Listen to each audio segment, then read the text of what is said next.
grab, and he's going to be sacked.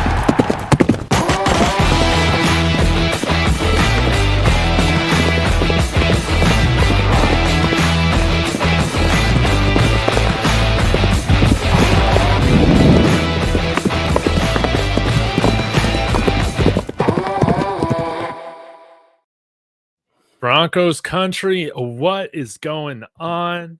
It's been a week. We didn't play a game, but we did move up in the standings in the AFC to the second team. Well, I guess we fell back one spot, but we jumped the Colts, all right? So today we're going to be diving into some midseason awards, excuse me, and also talking about what needs to change, what needs to improve to make sure the Broncos secure that number one seed, go on a Super Bowl run. Before we get started, shout out to Kalshi for sponsoring the show. Use the code DTB, get a $10 bonus once you start trading over there. I threw some money earlier today on the Broncos winning big on an alternate spread over on the Commanders. We can take a look at that later on. But with a long-winded interview, thank you guys, or intro. Thank you guys for being here. Mark, Jeremy, thanks for joining the show, man. Jeremy, I guess, man, we can jump right into it, man. Hold on, before we do that, David, I got a question on the Kalshi. Did you happen to bet on the under in the Browns and Raiders game with the controversy this last Sunday, or did you avoid that one? I voted the money line, baby, but I did think that it was going to be like, I think I told my friend Rawhide, he's like, give me points scored, and I think I told him 33. What was the final score of the game? 24-10, so it was 34. The whole controversy was, I guess, the final over-under was 36, and then they, punted from the 29, so yeah. Dude, that's crazy, punting from the 29. That is ridiculous. That is, the NFL does need to investigate that, and hopefully they find the Raiders at fault, man. That's how I feel about that. Well, Mark broke it down. He did a whole video breaking it down, and I kind of looked at it like, if you're betting on the Raiders-Browns game, you probably just deserve some sort of punishment 100%. Either way. So, especially the over-under. Yeah. I did bet on Shador to get it done. He did, and I was very proud of him. Only one bad throw, and man, we are getting some insane comments. We're coming in with the heat. Yeah, here in the vertical stream, as always. But, dude, guys, let's dive into this thing. Let's get it rolling. Jeremy, okay, take it away. Well, it's a bye week. It's a little more. It's not quite. It's past half season, mid-season, but it's still felt like mid-season just because we had that time off here. So I had some different thoughts. Give me your guys' bye week awards. So I'm going to ask a couple different questions in the chat. I'd like yours as well. So let's just start off with your MVP, and let's just start with like all three phases. So who is your MVP on this offense so far? Mark, why don't you go first? Offensive MVP for me is Garrett Bowles. I think he's been by far the best player, most consistent. You're not going to see him in the stat sheet, but at the moments in where Bo Nix and the passing game looked good, he was solid. When they looked bad, he looked solid. When the run game was really good, he was fantastic. So he's just been unbelievable, all pro type season. So Garrett Bowles gets my bye week offensive MVP so far. I like it. David? Well, we can't give him, I guess, the full season MVP, but I'll go with J.K. Dobbins. He only missed, one game before this bye week. It's a shame we won't see him probably the rest of the year. Hopefully we can get to the Super Bowl and, he can tough one game out of there, but he has helped give balance to this offense. We are not in the position we're at right now at 9-2 if J.K. Dobbins does not sign here, man. So excited to see what R.J. Harvey can do. That's the big question mark coming out of this bye is, can we establish a consistent and threatening run game? But J.K. Dobbins, man, I love his spirit. He's like the anti-Melvin Gordon, man. The last time we had a running back come over here from the Chargers, dude brought that Chargers mentality out here. It was really, really terrible. But, man, J.K. Dobbins isn't any of that. He loves Denver. He believes in himself. He's never telling himself before a play that he's going to fumble. Not going to happen. So, J.K., we got to win the rest of the games for you, man. I like that. That would be mine as well, but I will just to throw another one out there. I'm going to go Cortland Sutton just because he's been nails when we need it. Big catches. Let's go. I mean, there's so many times that if he would have had a drop or didn't get that first down that was desperately needed, or go up and moss somebody like in the Giants game or whatever it was, he's just been really rock solid. So much to the fact that they're double teaming him, trying to bracket him now. So that's just kudos to how well he's played so far. All right, let's go. We started with the mark, so let's go to David. Who's your MVP of the defense? Oh man, this is a great question. MVP of the defense? I guess I'll go with Zach Allen, man. It all starts up front. He's going to have double-digit sacks again this year, but he's a menace in the run as well. Team captain, right? A guy that has helped give this defense some nasty, but he is so consistent. He brings it every single game to make an impact, whether it's in the run or the pass. I love Zach Allen, and man, I still can't forget about how much of a risk it was viewed, right? Signing him over keeping Draymond Jones. And shout out to the staff, George Payton, Vance Joseph, or I guess Sean Payton was part of that as well, bringing in Zach Allen. It was a tremendous. So I love him. Yeah, that's a great pick. Mark, who you got? Yeah, Zach Allen is really good. I mean, it's hard on this defense because he's like the whole damn defense, man. Everybody's so good. My choice would be Talanoa Hufanga. I just felt like he's brought a completely different dynamic, like to the secondary. His versatility, how you use him, matches up against tight ends, plays the run well, and he does everything. Kodiak always jokes that he needs to learn how to catch the ball. I agree with that. I went back and looked at a lot of some of the highlights and stuff from when he was in San Fran. And because I remember him making a lot of really crazy interceptions, and he did. So it might just be a little bit of a slump. But otherwise, man, this dude has just been unbelievable. So good. Mm-hmm. What a great addition. And the way that Vance is using him, it fits like a glove. So, my guy would be Talanoa Hufanga. Yeah, great pick. I'm going to, just to change it up, I'll go with, it's been a little quieter lately, but man, the way he started and the fact that he's gotten to the point, I think same with Sutton, is like they have the game plan around this person every single week. It's Nick Bonito. Like he signed that big contract and just came out and said, watch this, I'm not going to rest on that. And he's been an absolute menace, and they have to be aware of where he is every single time. That's where they're going to double team him, chip him, all that stuff. And it's allowed for Cooper to get off and for Zach Allen to get some, and all the Hillman even, and even the backup guys are getting theirs. Mm-hmm. So can't say enough about this pass rush, and Nick Bonito is the leader of that. So I got to go with him. All right. I think I know who David's going to go with on this one, but I'll cue it up. Go ahead, David. Who's your MVP of the special teams? Dude, just like J.K. Dobbins, man, we're not in this position we're at right now without Jeremy Crawshaw saving us from our offense having just horrible spurts. 3 and out. He has consistently, outside of the shank against the Raiders, pinned the opponent deep. This man can hit 70-yard bombs. We got a big booter, Jeremy Crawshaw. Tremendous addition over Riley Dixon. Guys, I must say, I think he's the best punter we've had since, I don't know. Since when? I mean, he's better than Brett Kern, right? I would say he's better than Brett Kern.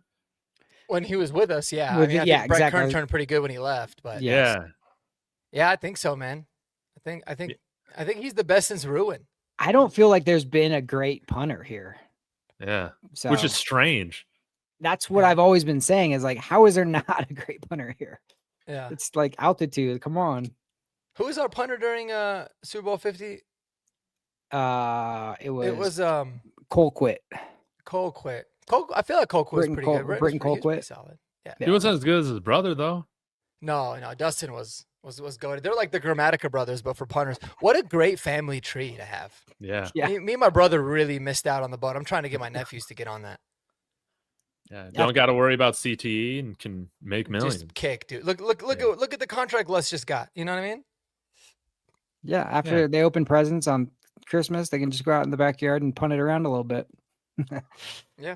Oh, they will. That's a Naked Gun reference, by the way. Oh. It wasn't punt. It was like I like to go out in the backyard with my uncle and throw it around a while. But it was never mind. Gotcha. It works still. You It just still change worked. the- Yeah. yeah. Yeah. All right, Mark. Who's your special teams MVP? Well, we just talked about it, man. My guy, Will Lutz. I wanted to pick somebody else. Yeah. I feel like there's an honorable mention, which maybe we'll get to if you don't choose him. But I think he's earned the contract. It's such a he's been really, really, really good this year. I mean, Yes. really just one miss, and it was in the Indianapolis game, which obviously was extremely unfortunate, but also just like crazy weird luck. You know, it's not like he just missed it. The thing's going dead middle, and then out of nowhere, it curves to the left. That was pretty crazy. But in general, he's been awesome. He's really been hitting the big kicks. And we should be grateful for lots of things, and having a really good kicker is one of them, man, because you look around the league.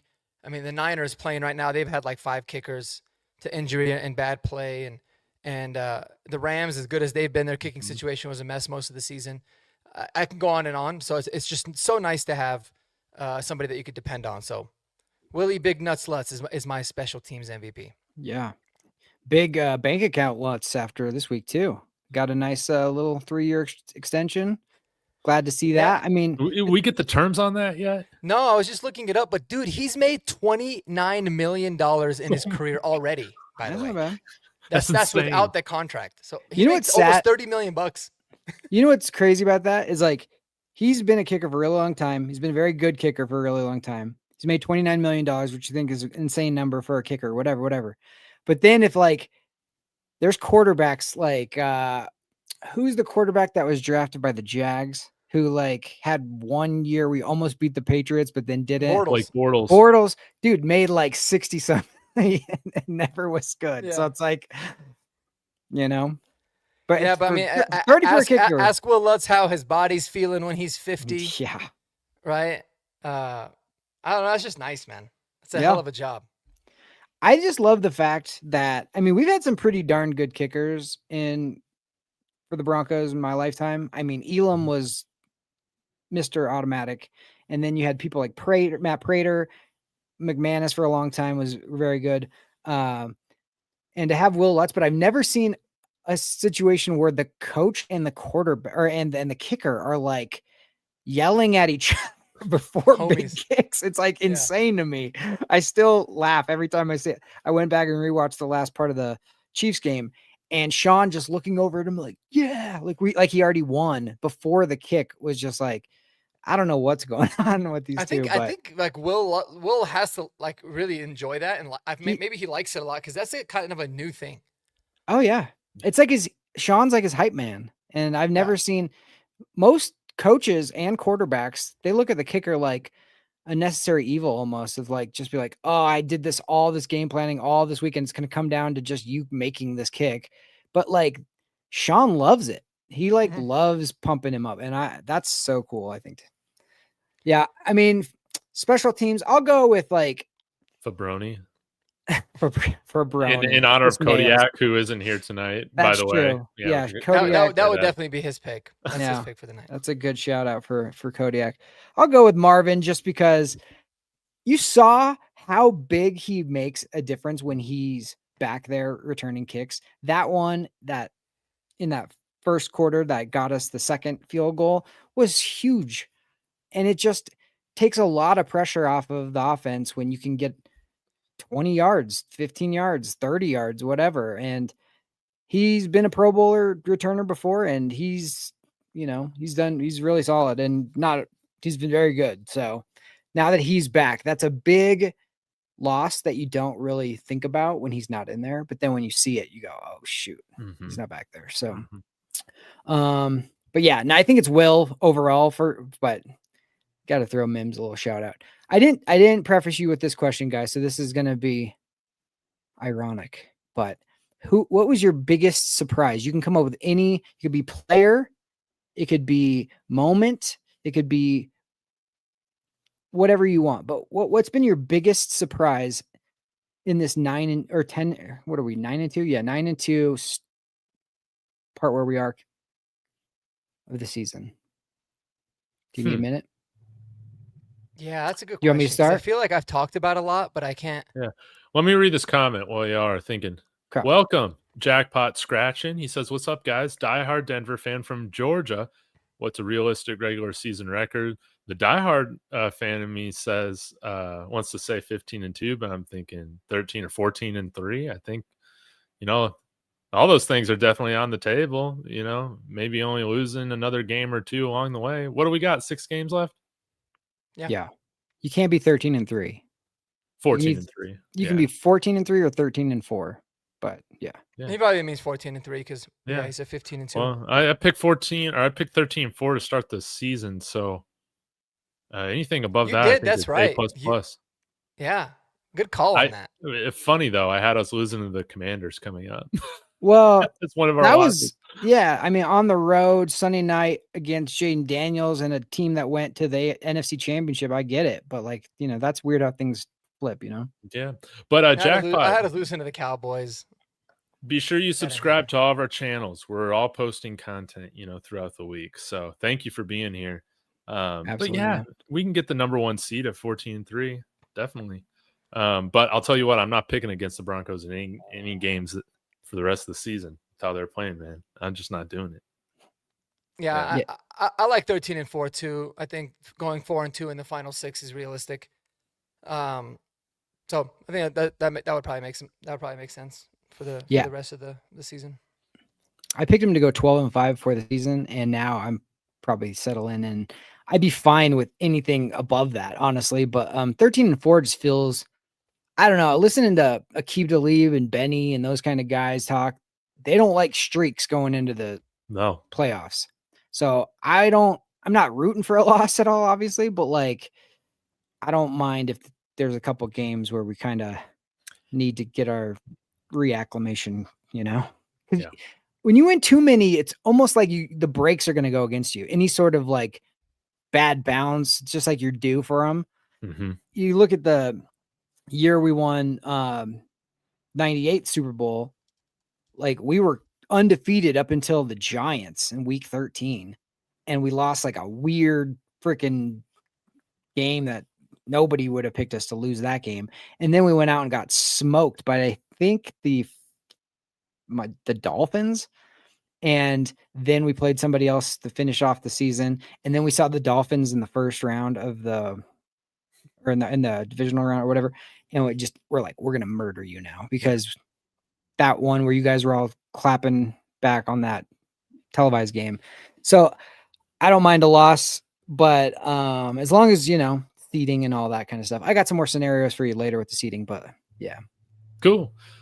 Well, Jeremy, I think you need to go because I still haven't thought about the biggest surprise this year. Okay. I'll give you an example for what I was thinking with this. My biggest surprise, nice surprise, has been Pat Bryant. I think we expected him to kind of come on a little later in the season, but I was thinking about this today. Usually going into a season, I don't really expect very much out of any rookie receiver, especially you throw into Sean Payton offense with all these different checks and all these different things.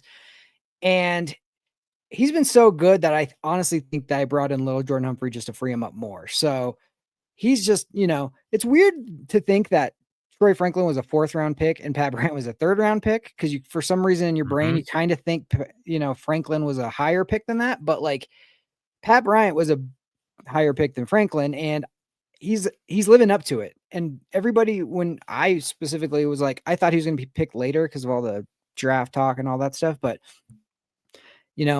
they saw something in him and they're getting it out of him. And I just think the sky's the limit. And I can't wait to see what he does the rest of the season too. Yeah. Yeah. You know how I feel about that. Yeah, I'm right there with you. I think for me, it wouldn't necessarily be a specific player, but I'm super surprised by just how gritty this team has shown. We were 1-7 in 1-score games last year, and I knew we would be a lot better. I did not think we would be this much better. I mean, it is it is shocking just how unfazed it seems like the team gets, and their ability to turn it on and flip a switch when it's the most important time of the game has been fascinating. I mean, you're talking about historic comeback against the Giants. You're talking about coming back on the road against the Eagles. The list goes on and on. It's been damn impressive. So that's been the biggest pleasant surprise for sure for me. Yeah, I agree with that for sure. You don't have one, it's fine, David. Fishes makes a really good point, because I was actually thinking about, like, I've been surprised how underutilized or how underwhelming Evan Ingram has been too. So really good one there by T. Yeah, I guess mine's a little negative. But I have been surprised coming in here still how frantic or how up and down Bo Nix has been this year. But to pleasant surprise, it's awesome now that this early in his career, like I just already feel like you can trust him in the fourth quarter. And that's very rare with young quarterbacks, that you already have that sort of feeling about him. So, yeah, although positive spin that, but yeah, I thought Bo Nix could be like a sleeper coming in for like MVP consideration, if the Broncos were at this kind of record. Yeah. That's not the case at all. But it has been great to see how money he has been in the fourth quarters. That's been awesome. Yeah, no, I'm with you on that. And the thing is, it's like there's certain kind of quarterbacks that will put up numbers, and then when it gets to absolute crunch time, you're like, I don't trust this guy at all. Like, think of like Sam Darnold, think of Daniel Jones yesterday. Like, there's just certain guys that I'm like, that dude does not want to be there right now. He doesn't. I could see it in his whole body. And Bo, it's just like, give me the moment, give me the rock, and I'll make it happen. And that's just a totally different thing that you can't quantify in the draft or any of that stuff. That is either in you or it's not. It's not something learned, and that's what separates the really good ones. So, yeah, no, I get it, but I wouldn't trade it for anything. Oh, and I got to piggyback on this one, dude. I guess a surprise, even though I had the Broncos winning the division, dude. It's how bad the Chiefs look this year, man. I mean, they're still a good team. They beat the Colts. But, man, that's a pleasant surprise that I think Mahomes definitely looks human. And I think this is a conversation people don't want to have. I think he might be regressing. People don't want to – they don't want to talk about that, man. He also had a super elite defense during this run as well.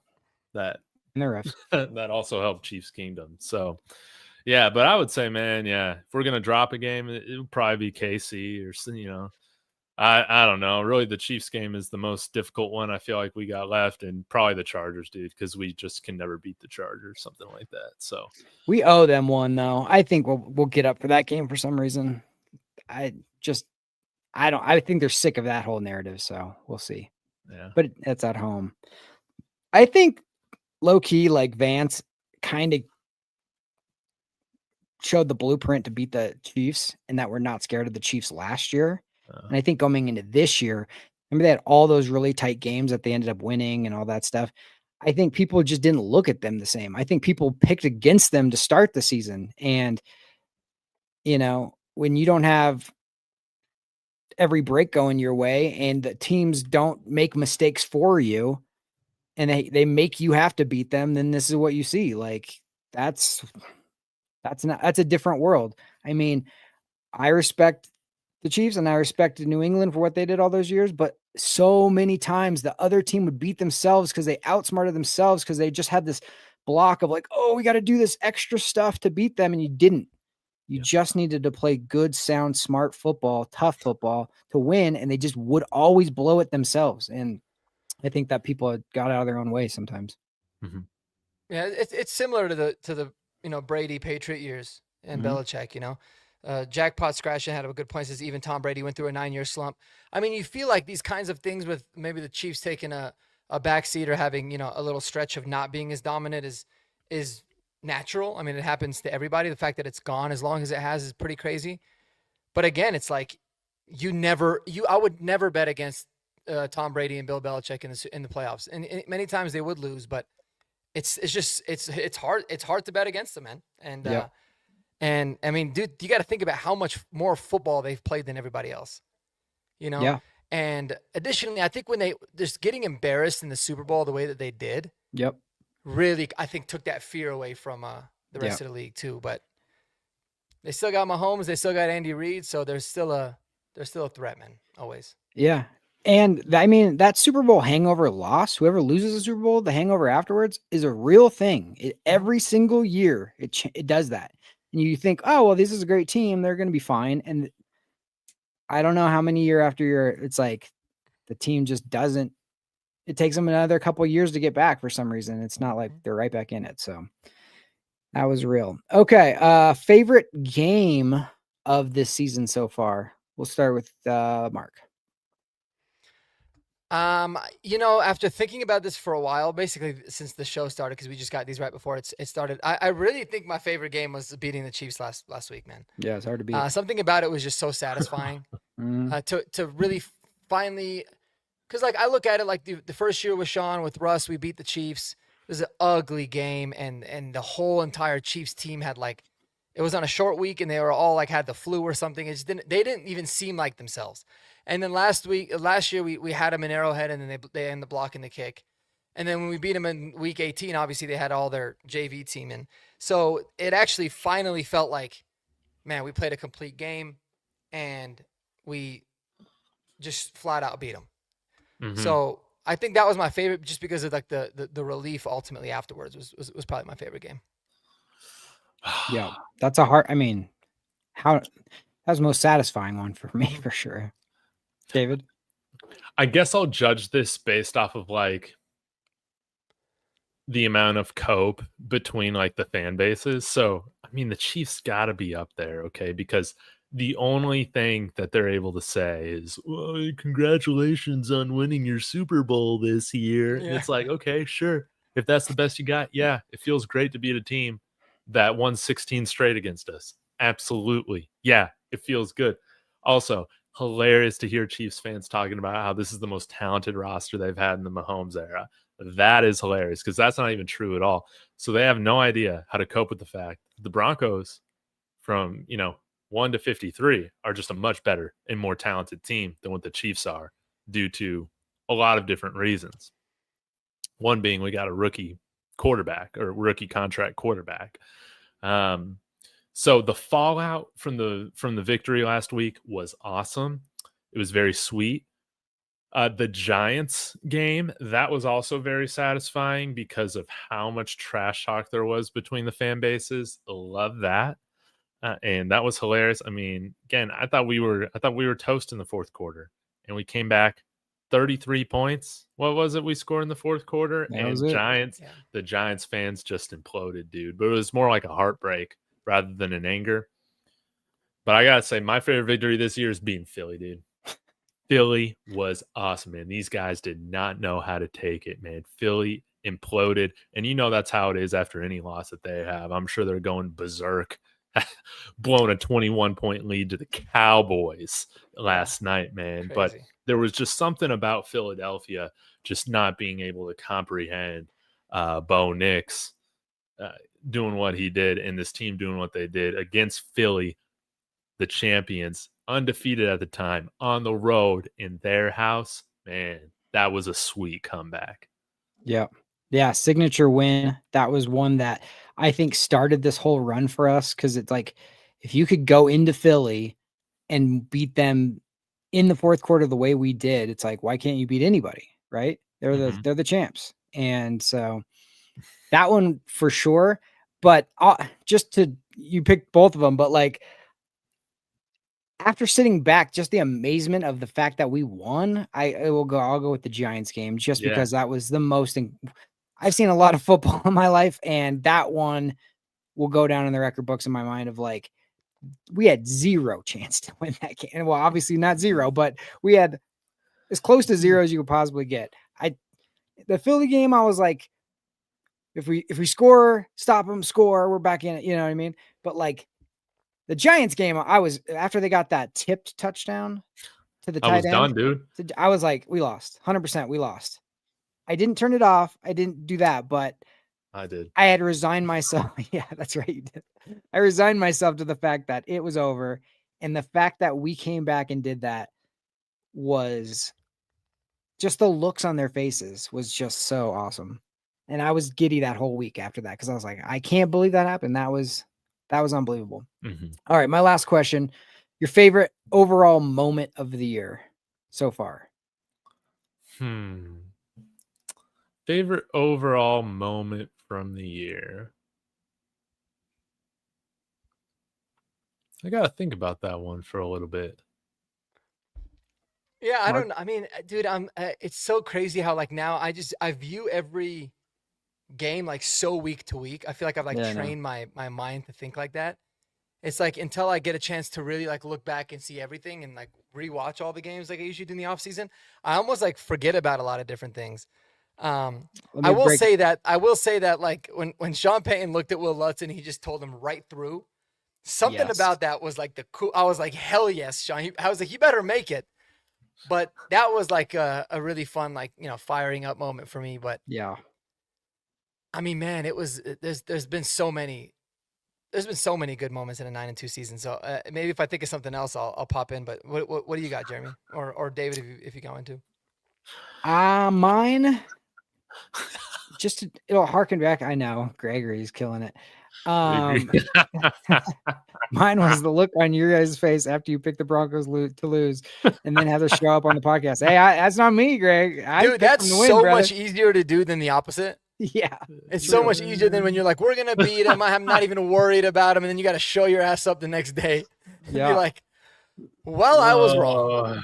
Yeah. No, Gregory Miller's the GOAT, bro. Yeah, that's so funny.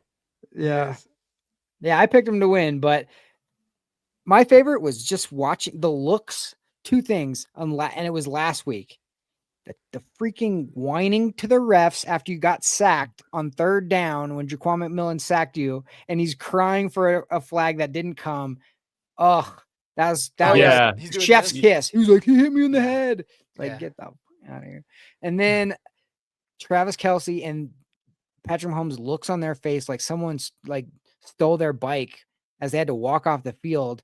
If you juxtapose that from last year when he's like running around with like airplane things after they blocked the kick to watching him just like have to sad like shrug, that was just my favorite moment. I just love seeing that because it was like they had to have that game and they still couldn't do it. That's what was so sweet about it. And there was nothing they could complain about with officials or anything else. It was just like, you got soundly beaten and you got to walk your ass home.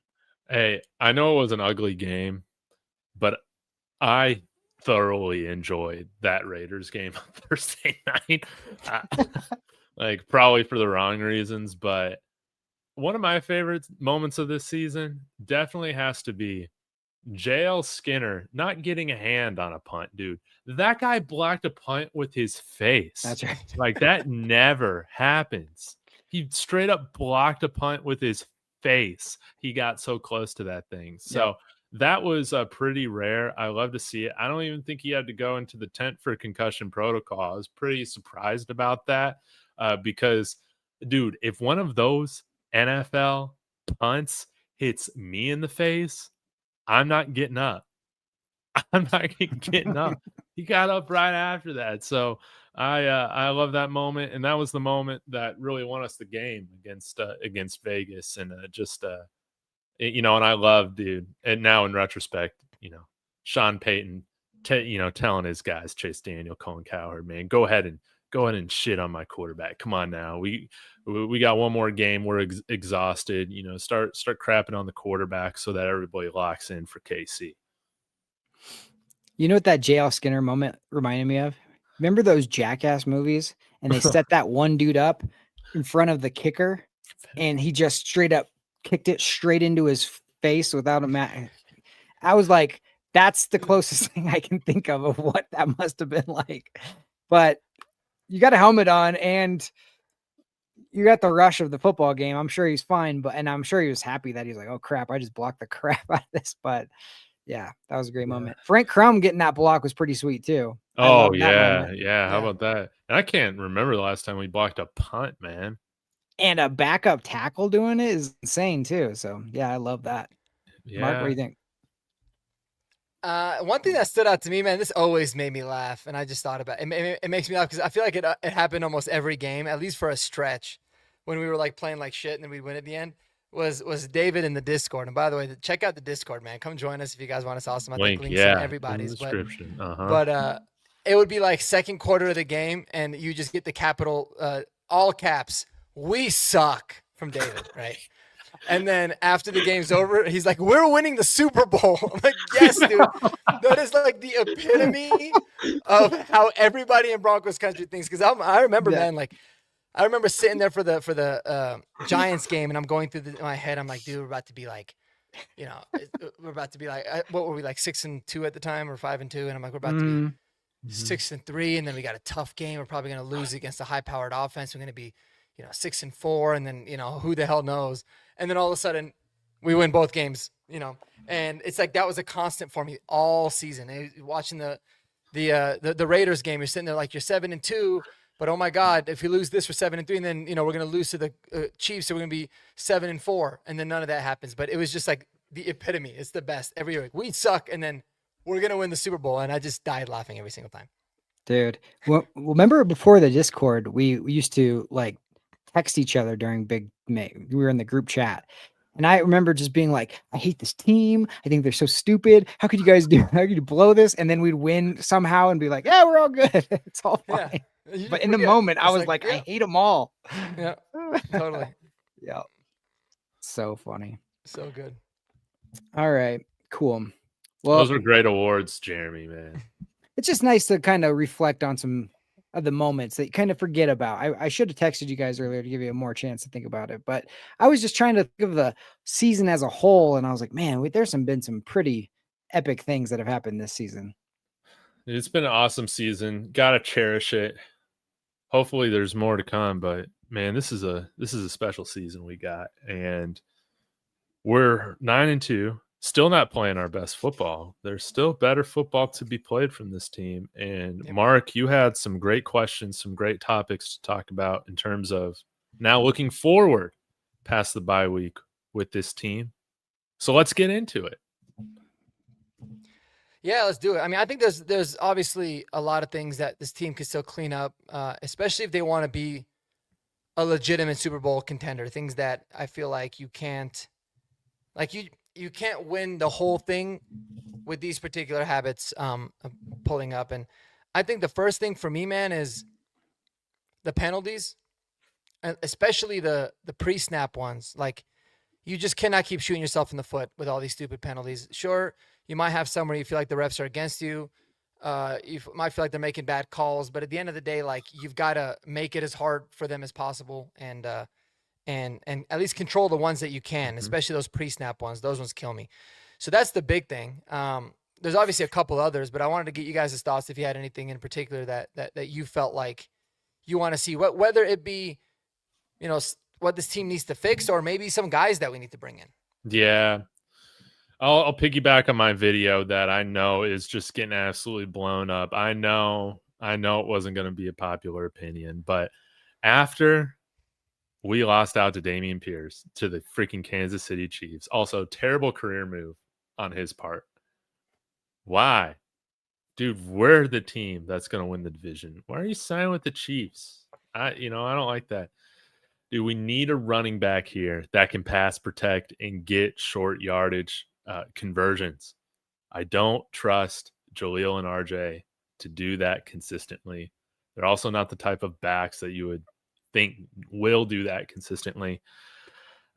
Biggest change, I mean, we're without JK for this stretch. So, yeah, Gus Edwards, that would be great. There's some other backs out there. But today I brought up, hey, knock the dust off of Zeke Elliott, man. Bring him out here. He's got over 2,100 rushes. And again, I know, guys, this ain't sexy. We're talking about week 13 and beyond right now. So you need somebody that you can plug and play, and Sean Payton can trust them to execute a pass block, or can trust them to get 2 yards on a 3rd and 1. Mhm. I think Zeke can do that, man, especially the pass pro part. Bo Nix, the reason Luke Wattenberg is playing right now is because he helps protect Bo Nix better than Forsyth, even though Forsyth might be better in the run. If we got Bidet go down, dude, we're screwed. We're screwed. Maybe Prentice is that guy. I guess maybe he's better than Zeke Elliott at this point. But I wouldn't mind signing him to the practice. Get another bruiser back on this practice squad. Doesn't even have to be the 53. And I'll be happy. What do you guys think, man? If Zeke signs with us tomorrow, are you guys memeing us or are you all for it?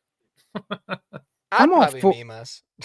Go ahead, though, Jeremy. I'm all for anybody signing, but at the same time, it's like if you heard the press conference that Sean had today, he's very aware and very like guarded about changing any sort of chemistry in the locker room. He does not, even when it came to approaching certain players with contract extensions during the bye week, he was like, I don't want to like have him thinking about the wrong things or ruffle anything or do any of that stuff. So you always have to be aware of, from where we're sitting, it's like, just get more talent, get this, that we see a weakness, let's fill it. But he's looking at it like, I trust maybe Prentice or I trust Bidet or whatever it is, whatever the scenario is. So, why wouldn't you want to come here if you're like a free agent? But at the same time, like it has to be the right type of guy. We've talked about this before. It can't just be anybody who's coming in and going to change like the mentality. Like team is really, really tight, really, really close. And you can't lose that under any circumstances.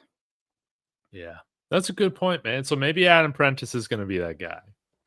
I think you make a great point. I think it's very important to Sean. Clearly, I think that's why maybe Blake Watson makes sense, man.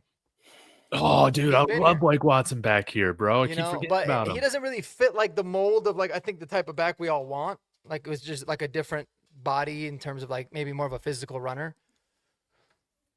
But he's the only thing that makes sense. I was really upset about the Dameon Pierce. I really thought he was going to want to choose to come here. And a lot of people are saying we could just sign him off their practice squad to the 53. To be honest, dude, like if you chose to go to Kansas City over here, I don't really want you on the team, to be honest with you. Yeah, you're a dumbass. I don't want you over here. And maybe it's just like my ego, and I'm sure executives probably don't really think about it to that extent because, again, when I did a deep dive on Dameon Pierce, everything shows that he's a super, super great like locker room guy, good character dude. But yeah, it's like you chose to go to the Chiefs. It's all right. Like, how about we just whoop your ass on Christmas, and then we steal him off the practice squad. That would be cool. Like the straight up Grinch style. But yeah, the run. I mean, that leads me to my second point. Like the run game is by far the most like the biggest thing that I'm concerned about. A lot of people are concerned about Bo Nix and the offense as a whole, and I get that. I mean, it's valid, but dude, if we cannot have an at least average running game, it's going to be really tough in the playoffs. Because that is one thing. People always talk about the 2015 run, and we had a dominant defense and not a good offense. We could still run the ball pretty decently. Dude, we had a great duo. Yeah, we had a good duo in Hillman and C.J. Anderson too, but we had a commitment to it, and that's the thing. It's like I feel like, man, I really feel like Harvey could be a very, very good back, and Jaleel could be a good guy to spell him. But I don't think Sean Payton is going to be that committed to actually doing it. And starting with this Commanders game, this is the one where I feel like we certainly can get a good litmus test of where are we at as a running team, because they're pretty bad against the run. Hopefully we have a nice little lead, at the end of the game. It hasn't really been our mantra this year, but if we have a little bit of lead and we need to kill some clock, you'll be able to really see, okay, what's this run game made out of? So we'll see. Even though the average against the Chiefs wasn't great, I thought there was some really good runs from Harvey, especially like last drive. They called Palcho on some absolute bull crap hold, which he didn't do because he might have tried to do it, but like he literally couldn't even grab hold of the guy because he was so out of position. But Harvey would have got that first down easily. He got another first down on that last drive. I thought he ran harder than like people give him credit for too. So you're right. These next two games should be games that you can really let's get it going with the run and maybe start that process of like trusting these guys more and, not taking a little pressure off of Bo and the passing offense. So I think next 2 weeks will be let's say you find yourself going to, and it's obviously a big hypothetical, and I hate thinking this far ahead, but like, let's say you're going to Foxborough for the AFC Championship game, right? And it's freezing cold or it's snowing like crazy, and you're not going to be able to pass the ball. Well, unless our run game shows something, it's a really, really big disadvantage for us. So I just think it's massively important that we get. Has Harvey? We need to see what he can do with like 15 carries. Yeah. Yep. Like that's what Sean Payton needs to do. Give him 15 carries this next week. No, absolutely. I like to see 20 plus touches in total, but yeah, like 15, 16 rushing attempts would be great because he seems like one of those backs too that like will, get 2, get 3, 2 yards and then boom, explode. He showed that a little bit, so far in the limited carries that he's gotten. So he had a season high of 14 against the Bengals. That went for 58. He had 6 for 70 week 1 against, Tennessee. And then last week was the third highest with 11 carries. So he's getting there. But, dude, this last stretch of the season, it's probably going to go with how the run game goes. Yeah. And a couple of people made good points that the Chiefs' run defense is very good. And, okay, everybody wants to, like, flip out against the Raiders Thursday night game, but like again, you just can't judge anything off of that game. Like it's a Thursday night weird game. I just don't like it's just that game's just forget about it. And then the game before that was Houston, which is like if you just look at what their defense did on Sunday, it's like that team is 100% legit. And like I said, it's not exactly easy to go to Houston and beat them, and we did that. Alexander W. Downs, he was saying how I'm always saying, Bo Nix slander is nuts. I'm a Birds fan. I recognize a guy who won't lose you games and consistently shows up in the fourth. Yeah, you got to see that firsthand, brother. Yeah, kind of like your guy. Yeah. Yeah. Eagles got a guy like that too. Yeah. It's like winners. People, it's like, do you want to win games or do you want to have stats or whatever? It's like, would you rather have Jalen Hurts or would you rather have Sam Darnold put up a lot of numbers? Would you rather have, Daniel Jones this year? Or would you rather have Bo Nix? Like, I'm sorry, but there's a certain person I trust, and it's not the flashy numbers people. So, it'd be nice to have Bull. Let's not get it twisted. But why is nobody talking about, Daniel Jones and how bad that offense was in the red zone against the Chiefs, man? He didn't have one pass attempt yesterday over 20 yards. Was that? He didn't have one pass attempt over 20 yards last game, yeah. dude. No, it was crazy. And like, dude, they were so bad in the red zone, and he missed like a wide open Josh Downs. Yeah. Like I was pissed because I was rooting for the Colts. Oh, 100%. Me too. And I was just like, man, this guy, they just couldn't punch it in. And it's like it's the smallest things, man, but people will always nitpick. Like people, it seems like they're always on Bo, like Bo missing the deep throws. And like, dude, if you paid attention to how many deep throws Mahomes misses. Yep. It's crazy. Mahomes like he's got to lead the NFL in most missed deep throws. But obviously winning, all the Super Bowls that he does changes that. But there's so many guys that just constantly, that are not, you're not going to hit everything. It's not realistic. And it's all about the plays that you make, and it's about the plays you make in the biggest moments. So, yeah. Yep. I'm right there. Yeah, because Jones is a comeback darling and Nix was a season starter. It's a BS double standard. It is. And here's how I always look at it, because I played basketball my entire life. There's certain people that want the ball with the last shot. You're down 1 with 9 seconds left. Who wants the ball? Certain guys are like, they're hiding in the corner. Please don't pass it to me. And then there's other guys who are like, I don't care if there's 2 guys on me. Give me the ball. I will figure out the way to make this. And some people shrink. You can tell in the body language. When I'm rooting for the Colts watching that game, I'm like, Daniel Jones, the coach, the running backs, like there was so many little things. He didn't want to call anything that he almost threw a pick, like really bad pick. I was just like, that's just not like winning energy at all. I didn't like it at all. And it's exactly what I thought about the Colts going into it. Mm-hmm. And dude, and the thing about it, man, we've shown that we can win games in multiple ways, right? Like when the offense needs to throw the football, we've shown that we can win. When we need to run the ball and be effective, we've shown that we can win. That is one thing. I don't want to make this into like a shitting on the Colts podcast, but no, that's one thing that the Colts have not proven that they can do. If Jonathan Taylor is not effective as he has been all year, and the Chiefs did 3.6 yards a carry, the Colts are not as good. I mean, I feel like all three of their losses are when Jonathan Taylor had a pretty bad game. I guess I don't know that, but I think it's pretty safe to assume it. I can double check it, but yeah, I mean, we've had games where we've had essentially no run game and still been able to pull it up. So, And it is what it is. if you look at the way that the Chiefs like played that last quarter, they were like, get him, make Daniel Jones beat us, stack the box, and then when it comes to third down, we're just going to put pressure on him, and he couldn't do it. And the thing that Bo has gotten so much better at this season from last season is, I dare you to blitz him. He knows where he's going to go with the football. I mean, against the Chiefs, the play that won the game, that 2nd and 8, he literally is telling Franklin before it, you're going to get this, watch for this, I'm throwing it here. And that's why the chemistry was right there to have that ball there. And that's just winning football. Like, that's how you win football games, because you're ready for it. You're ready for the moment. And other people, it's like, oh, please, hopefully you're not hoping. Hope is not a plan, you know? So, but the Colts are very good. They beat us on some very weird situations, but yeah, it's the running game or bust for them, I think. I think so too, man. That's a good topic, Mark.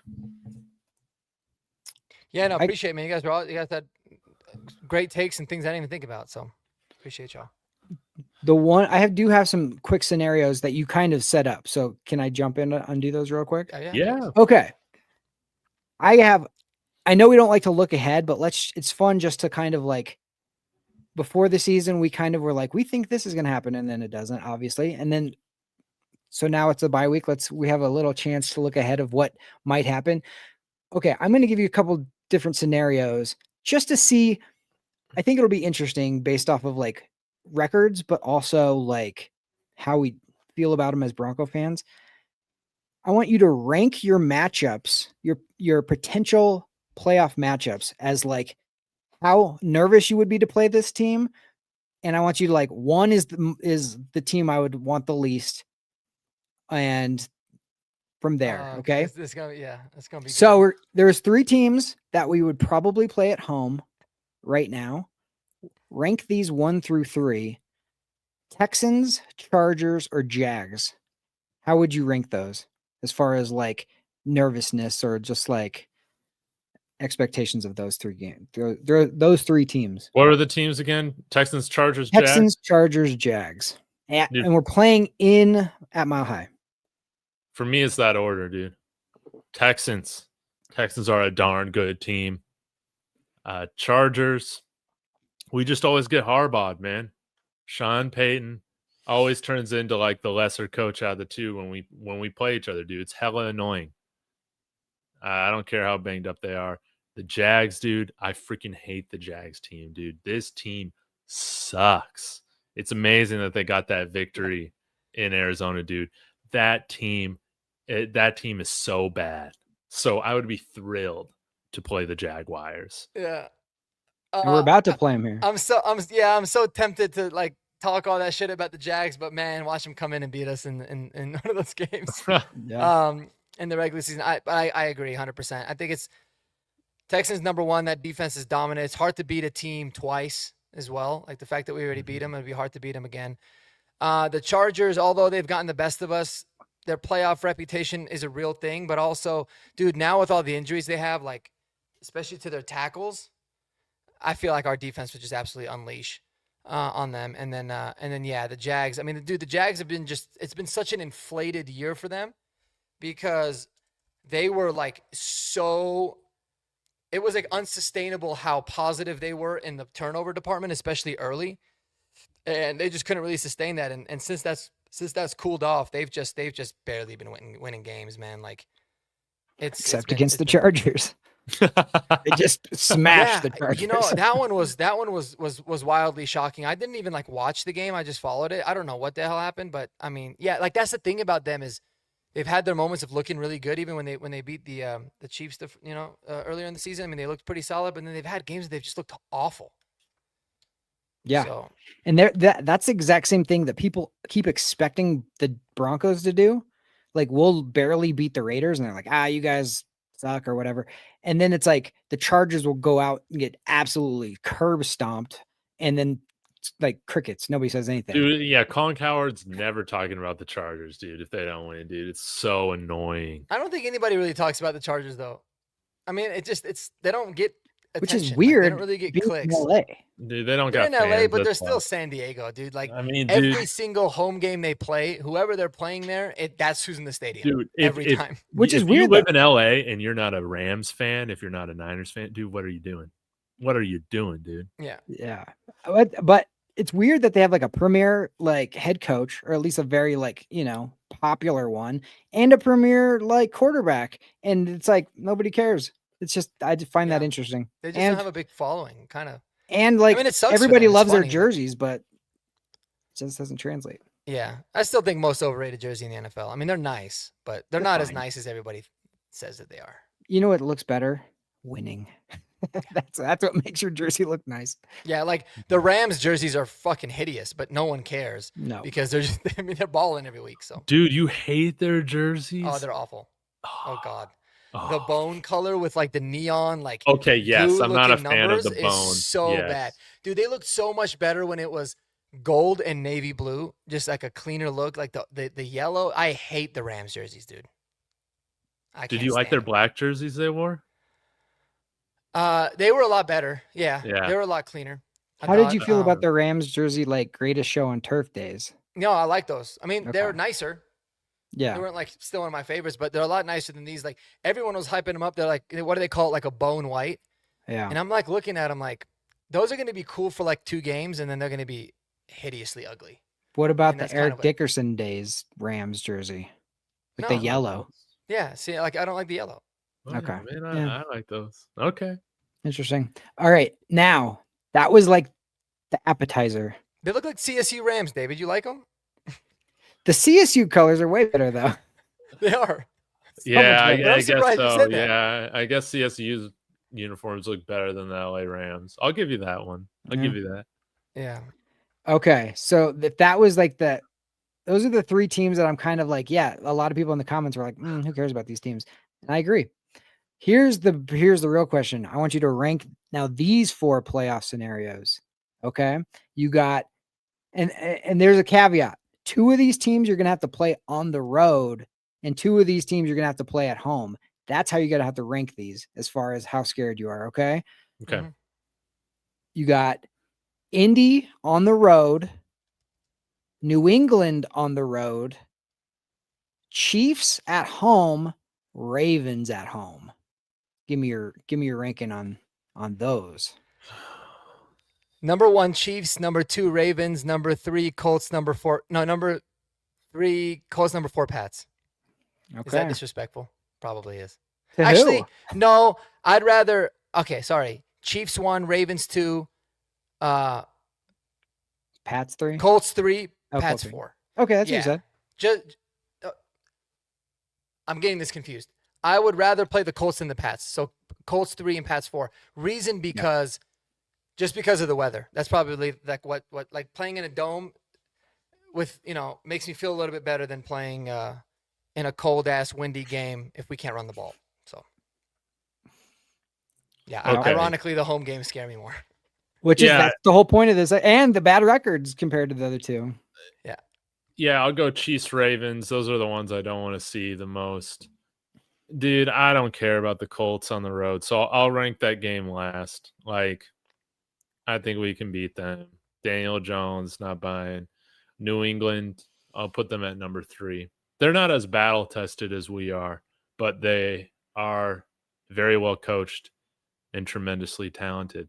Imagine how that's changed in just a year for them. They've done a Yep. good job. I agree. I'm exactly the same where you guys are. Like, maybe I might go Ravens 1, Chiefs 2, maybe, but it's darn. I mean, it is like pick your poison. Either one of those is 1, 2, and then 3 would be New England for me. 4th would be the Colts. I don't fear the Colts at all. But isn't that weird that those are the 2 teams that are like fighting with us to get the first seed, and we have like no. It's just a weird mental thing because it's like the Ravens and the Chiefs have struggled this year, and we get to play them at home, but it's like we don't want any part of that because the history of it. I mean, it's a weird year, dude. Like, and a lot of people are like, "Oh, you're sleeping on this team, or you're sleeping on that," and like, we really might be, but like, just like you said, Ravens, Chiefs, they have a history of success and being really good. And now, let's say the Colts end up winning, or the Patriots end up winning. That'll be the start of it. But I remember the days when no one took the Chiefs seriously in the playoffs, dude. Every year we're like, dude, Chiefs are September darlings. They're garbage when it comes to the playoffs. And then they had to prove that narrative to be wrong. And so I just think we're kind of in that transitional phase. And same for Denver. I mean, don't get it twisted. I wouldn't expect a lot of fan bases to be like super terrified of us, rather than, they'd probably be more scared of playing the Ravens or the Chiefs too. But still, like, it's got to start somewhere. But it's also understandable why, people are feeling the way that they're feeling. Like, not a lot of people might be taking the Seahawks really seriously in the NFC, but maybe they should. Maybe they're going to end up being frauds. So that's why it's played. But yeah, I completely agree. But it's also weird that it's like we have a humongous advantage having home games, especially with our defense. The kind of the feeling, especially with like the vets or the old heads of like Aqib and Chris Harris and those kind of guys are like, oh, if we're playing anybody at home, they got to come in here with our defense. Forget about it. It's just interesting. That's like, I would still rather go to Indy than have one of those other. I kind of like how this team plays on the road, man. I mean, I don't know. Yeah, I agree. But T Fishes makes a really good point. I didn't think about this, but he said, bro, you ain't beating the Colts at home with that lady standing there on the sideline. yeah, I totally forgot about her. It's the new owner. Yeah. I read into her, man. I like that chick. She seems legit. She's cool. Like, it's an interesting approach she's taking. I know, but it's like there is something to that. I think they had a little more juice with her on the sideline. Yeah, everybody is on their best behavior. Damn, are we allowed? Yeah. Is it Vic Chin? Is it Vichin? I don't know how you. Dude, I call him Vic. I just call him Vic. Okay, yeah, Vic. Vic makes an interesting, like, we can't wear the throwbacks at home during the playoffs, but gosh dang, if we could, you're right. I don't know, but you really want to, dude? Are you not scarred by like all the playoff games and Super Bowl losses we had in those jerseys? A little bit, but like, I feel like we've taken over that like vibe. Like that was like the old stuff, and we're not going to be able to wear like the blue, the Nike ones that they had when we won the Super Bowls with Elway. Yeah, so I'd rather wear white just the whole time. Okay. I have a weird. That is one weird superstition I got. Is like, I remember bad losses and certain looks to them, and the orange, man, the old school orange ones in big games scar me. But dude, this team can lift the curse. I hope so. Can lift the curse. It's not really a curse, obviously. Like, it's really not going to have charge of the outcome. But for me, it's just like a perspective thing. Like, I mean, we did go to the Super Bowl. You just don't want to be in the Super Bowl with those jerseys. We did go to the Super Bowl. We need to win one with the orange so that we can stop talking about it. Yeah. Oh, please. That would be so. I would actually probably start to like them again. All the worst losses that we've had in Broncos history, man, are in those damn orange. Like, I'll tell you what, though. I think I want us to go back to the D logo. Yeah. I mean, everybody wants that. I feel like we wouldn't appreciate them as much as we do, though. Probably not. Because they're so special now, man. And like the fact that we only wear them a few times a year makes it really special. Whereas if you wore it all the time, maybe it would like take away the luster. But they are, without a doubt, like one of the best looking uniforms, bro. They're phenomenal. Mm-hmm. Yeah. I'd like to see a white version of them. I'd like to see that's what I'm waiting for. Yeah. The road uni would be the cool road too. Throwbacks would be with like maybe with some blue pants though. Switch it up a little bit. I like it. I think that's cool. But yeah, dude, if we get the number 1 seed, dude, I do think we go to the Super Bowl.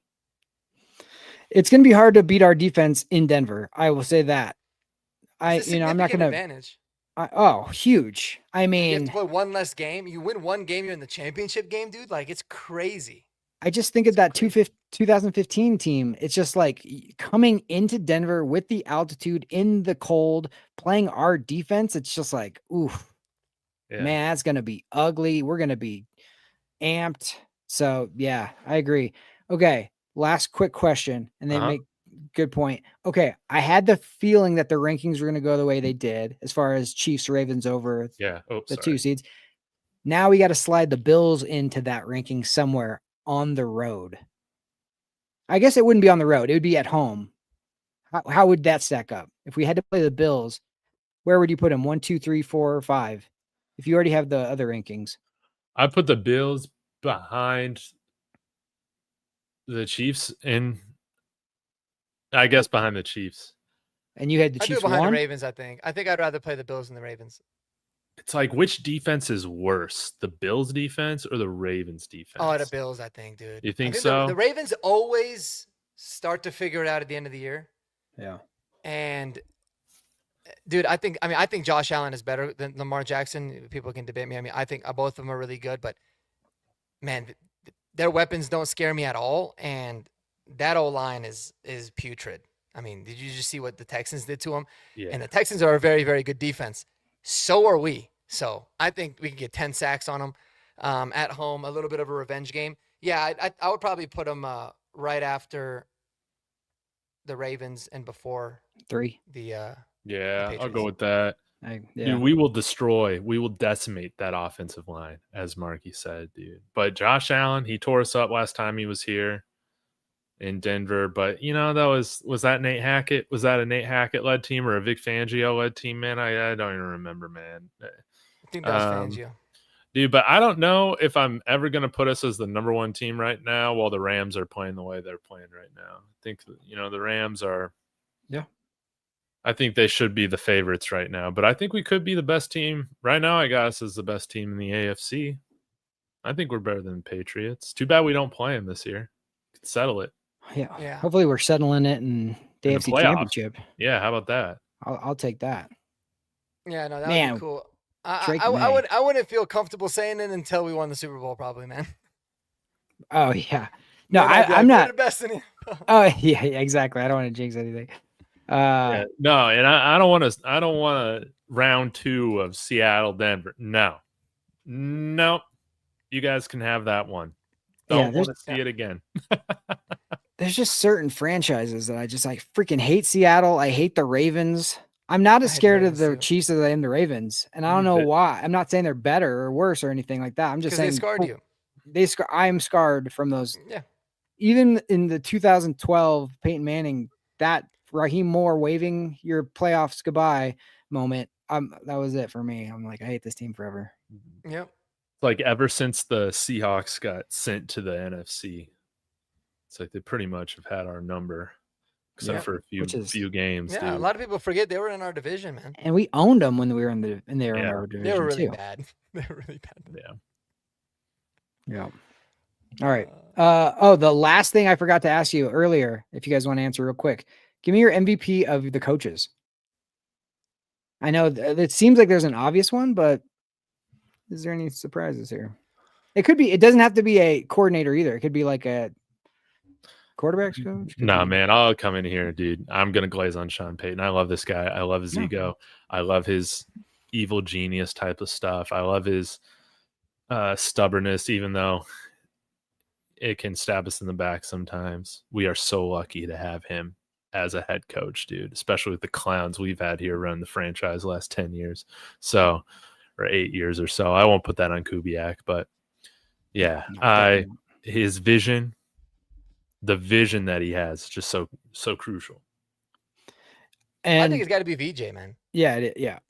I mean, because you're right, David, in the sense of I think he's just the MVP of everything. I mean, putting this all together. Mm-hmm. But of this season specifically, Vance Joseph has afforded Sean Payton the opportunity and the ability to take his time with his offense, work on some things that they need to clean up and be able to be better prepared for, because his defense is just absolutely dominant. I cannot recall a bad play call that Vance Joseph has had at a crucial time. I can't remember a bad game plan.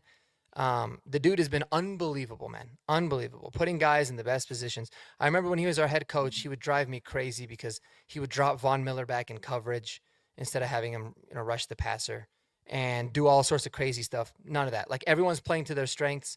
And so he's, I think he's been amazing. But overall, I mean, you can't discount what Sean's done just to this franchise and getting us here. Yeah, and just a little more to like look at the way that the energy was with the Colts trying to hold on to that game and they couldn't. Like I could just get the vibes from that team that's like, uh-oh, here it comes, here it comes, here it comes. And Sean doesn't allow that.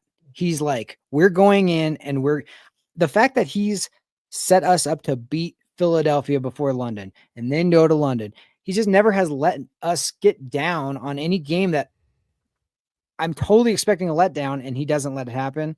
And it's his freaking confidence. And yes, we're going to complain about trick plays and screens and why are you doing this and why are you doing that? And why aren't you going more up tempo and blah, blah, blah, blah. We're going to nitpick it all, but it's his overall confidence is why we're 9-2. And it's the balls to call it out before the season because he believed in it is like, that's why we're here. Yeah. Oh, I want to hear y'all's opinion on this, but don't forget Rams Broncos. This would also be a family affair.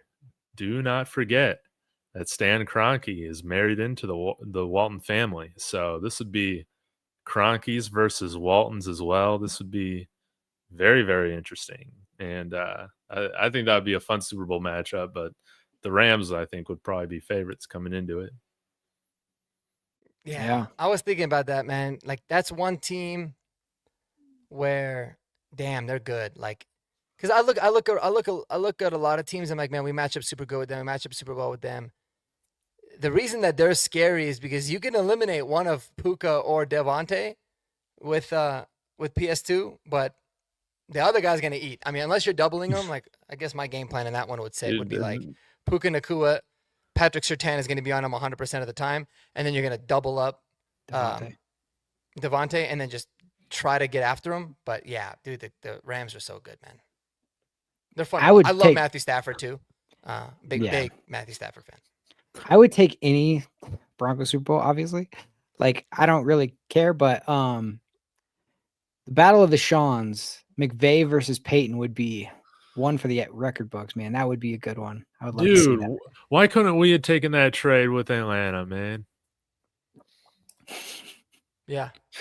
Because they got 2 first-round picks this year, right? Yeah. That's crazy. It's freaking Atlanta, dude. Oh, one thing I was going to say is like, the one thing that you made a comment earlier, David, I think was about how like having Nix on that rookie contract is allowing us to do stuff, but we are still paying Russ money. So like, it's a great we're point. not exactly benefiting from that rookie contract yet until next year. So yeah, I guess what is he like? Must be like $35 or $40 million with Jared Stidham we have for the quarterback room right now. Interesting. Yep. That's a good point. Yeah, we're much better than the Chiefs. It's a new era. Well, yeah, dude, and here's the thing, man. Like, I don't know. I get it when you've won a lot of Super Bowls, the GM's gonna get a lot of credit, but what Brett Veach has done is a travesty. If you look at his track record the last 3-4 years, this guy sucks, dude. The opportunities that he's missed out on is insane. Dude, why you re-sign Nick Bolton and not re-sign Justin Reed? No, but just look at his drafting. I mean, dude, it's crazy. Like drafts all these wide receivers that can't develop. Well, and they also, I mean, they love to draft like terrible character guys too, like guys that are always getting in trouble. But like, man, you think about Edwards-Helaire over Jonathan Taylor. You know, they've had a couple good ones, like Creed Humphrey's really good, but they've just not addressed like the O line properly, which is crazy because you have a $500 million quarterback. And they've just allowed for these other guys to continue getting older. I just feel like they've missed a lot. Dude. It feels like their philosophy is the opposite of Sean and George's philosophy of like, we'll take not the flashiest of players, but we want the right guy, the right character, the right person, the guy who's going to like bend over backwards for the team and be a team guy, but still have a lot of talent, but just like the Pat Bryants and those type of guys, instead of swinging and for like the Xavier Worthies and all the other like speedster guys, it's just like, give me a guy who I can trust in the clutch. Sky Moore is a great one. Yeah. Mm-hmm. Yeah. That's why it ends up burning you. So that's why, and that's the reason why we're back to where we are so fast with Sean, is because they've made a very conscious like effort of like, we're picking and recruiting only a very specific type of person. Mm-hmm. Mm-hmm. So, Dude, facts. Well, guys, I'm sorry. I'm fading. I'm fading so much here on Oh, I Central can't believe Time. it's been an hour, 15 minutes. Man. But this was a great discussion. Shout out to Kodiak saying more Sky Moore picks from the Chiefs. Let's go. We need that. Yeah, this has been a wonderful horsepower hour, guys. We'll be back next week to hopefully discuss another Broncos victory. Mark, anything coming up on your channel people need to keep an eye out for? Any topics you're going to drop videos on? No, I mean nothing specific. To check it out, man. I drop videos every day. I'll start sprinkling some nuggets and app stuff as well over the course of the next several months. More so, of course, once the Broncos season gets over, we'll get into the draft. But no, just gonna focusing a lot on the Commanders this week. Diving into them, we got good news. It doesn't look like Jaden Daniels is gonna play, so that's a big positive for us. But definitely not a game you can go in laxed, and so we'll definitely have some deep dives on the Commanders. it's always good when the fans of the opposing team you're about to play are like, please don't play them against the Broncos. You know what I mean? Like that's the biggest compliment you can get. Is like, please just wait. If you're gonna, especially when you're 3-8, it doesn't make sense to play Jaden Daniels. That would be such an error on their end. Yeah, I agree. And when you're coming off an injury, seeing our pass rush and seeing our defense is not exactly a recipe to warm back, get back in the groove too. So yeah, that's going to be a good one. Me and Mark did a mid-season like grades video. That was, we went over every little thing. So if anybody's at work or wants some time to kill, that was a fun conversation we had. It was fun a few days ago. So. Oh yes. And we got to shout out Kodiak. He dropped a documentary on the rise and fall and rise of Vance Joseph. Please go check that out. It's fantastic. See what he's got going on and listen. I mean, best voice out of all of us on here. So yeah, I'll have my power ranking videos. Yeah, I'll have some other Broncos related stuff, maybe ranking Bo Nix with some of the other quarterbacks, see how that goes too. But yeah, it's going to be a fun week of football. And yeah, guys, so many people have been finding our channels through Horsepower Hour live every Monday night and throughout the week as well. So please go support all of us. Subscribe to all the channels that are linked in the description. We'll be back again next Monday night. Go Broncos. Go Broncos.